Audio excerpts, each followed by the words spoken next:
Please help support the channel by visiting our Amazon store, affiliate link below. Hey, what's going on, everybody? My name is Matt Jarbo. This is the Mundane Matt channel, and about a year ago, it was announced that there was going to be a Million Juggalo March on Washington in order to protest the FBI's classification of Juggalos as a gang. This was met with, well, mostly laughter. A lot of laughter, because it was dumb. It was really dumb. But the event was held yesterday. And it went off without a hitch. And I can only sit there and honestly give them credit. Legitimately, bravo. You actually held an event that didn't end in, well, people getting killed. So I'm happy with that. I'm happy with that. Juggalos, look, okay. Juggalos oftentimes are the brunt of many, many, many jokes. They are. They're juggalos. I think they've come to accept this. But they accomplished something yesterday that, again, holy crap, did not think possible. They organized, and they organized peacefully, and that is really, really, really telling. And for that, I do actually give them a lot of respect. So, let's take a look at the story here. The steps of the Lincoln Memorial have been the scene of a solemn protest for decades. But when one man shouted, "Show us your butthole," on Saturday, it was clear that the Juggalo March on Washington was going to be like no other. Show us your butthole. That's at least the Juggalos are never not without a sense of humor, and so that's always good.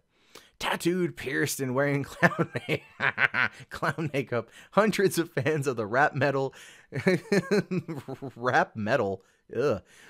group Insane Clown Posse gathered at the storied location to protest the FBI's labeling of the fan base as a gang in 2011. One protester circulated in a Texas Chainsaw Massacre style mask, another in lingerie, and a third in football shoulder pads. They raised their middle fingers, cursed, and whoop whoop. That's the Juggalos for you. That's the Juggalos. That's one of their most endearing traits. I will fully admit that. Whoop whoop. Like, that's, yeah. I listened to a lot of the great Malenko album back in the 90s, so like, I've dipped my toe in Juggalo lifestyle. Never had a Fago though. Never had a Fago. Their style was outrageous, but their purpose was serious. Juggalos, as the band's hardcore fans are known, said the gang label is unfair and has cost them jobs, gotten them suspended from school, and barred them from military and entered in the gang databases.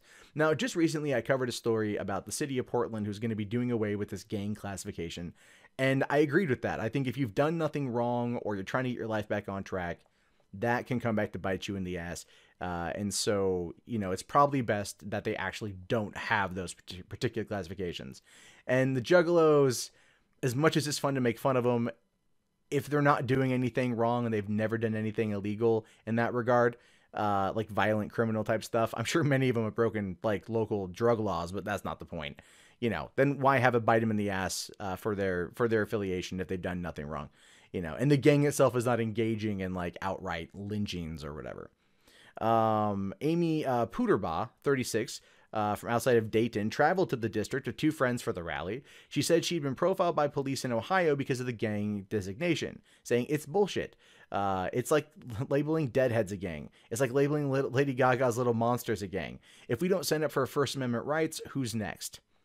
That's a fair point. However, I don't think Deadheads have done some of the stuff that Juggalos have been associated with. So you can kind of see why. But the point is apt, it's astute, and it stands. Insane Clown Posse, which got its start in Detroit in 1989, blends rap, metal, and carnival theatrics. They also ask the hard questions like magnets. How do they work? Violent J and Shaggy 2 Dope take to the stage in clown makeup and douse their fans with cheap Fago brand soda. Of course they do. I kind of wish I would have gone to this. I kind of wish I would have flown all the way across the country to go check this thing out. It sounds like it would have been just a riot. The band has sold millions of albums and inspired one of the most loyal and notorious followings in pop music, while largely remaining outside the mainstream. Absolutely true. You have people like Paul Joseph Watson going like, conservatism is counterculture. When really, I would argue that Juggalos are counterculture. And as we saw, oh yeah, And I'm going to touch more on that whole conservatism thing here in a second.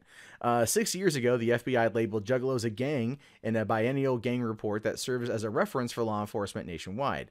The move followed a string of crimes from arson to homicide that were committed by people who identified as Juggalos over the previous 5 or 6 years. There's some bad apples in the group. I think no one at Juggalo will ever suggest against that.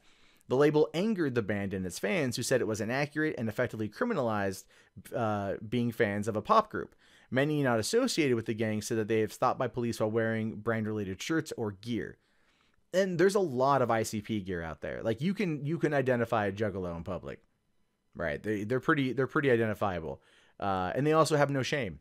Again, one of the things I feel like they've done quite well is they've just been themselves and said screw it to the rest of the world, which, the more I think about it, the more respect I have to just kind of give them for actually sticking to their guns.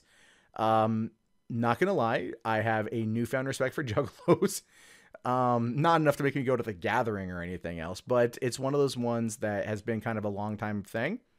Ever since I saw the documentary American Juggalo, I just kind of had my eyes were opened to the concept of what a Juggalo is based on seeing them in their natural habitat versus what we see on the news. And that's something to consider as well.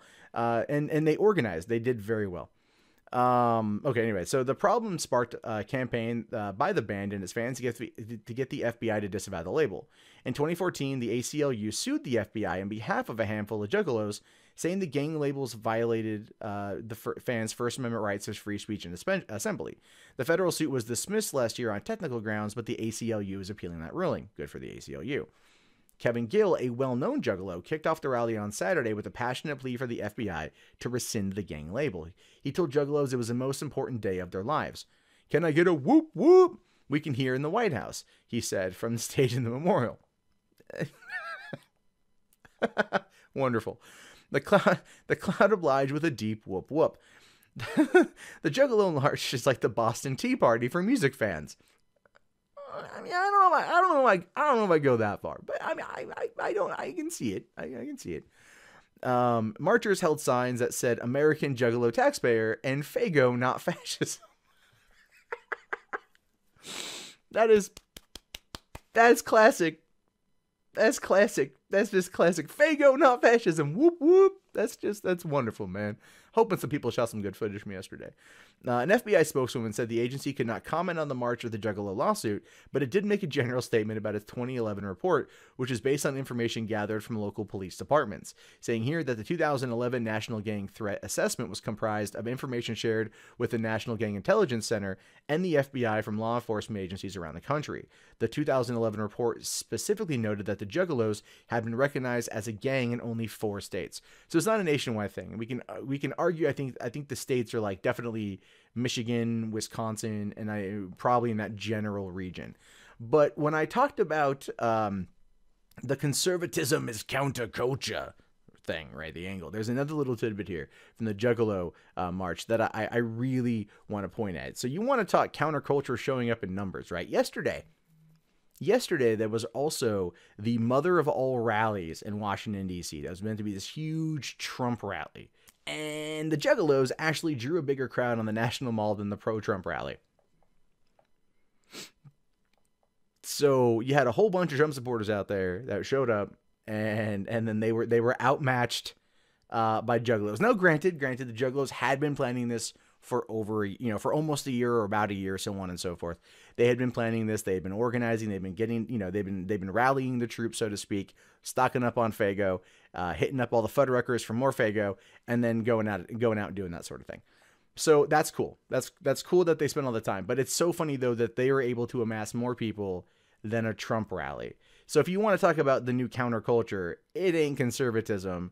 It's the Juggalos. And that, my friends, is really freaking weird. Hey guys, that wraps up this video. If you'd like to leave a comment, please do so below. I love to read your guys' input. Be sure to hit that thumbs up button. It really does help me in the YouTube algorithm. If you want to support the channel, there's the Amazon affiliate store, there's PayPal, there's Patreon, there's Bitcoin. And if you're bored and you want something else to watch, check out 3 Buck Theater up here. My name is Matt Jarbo. I will talk to you guys later. Have yourself a wonderful day. Peace out.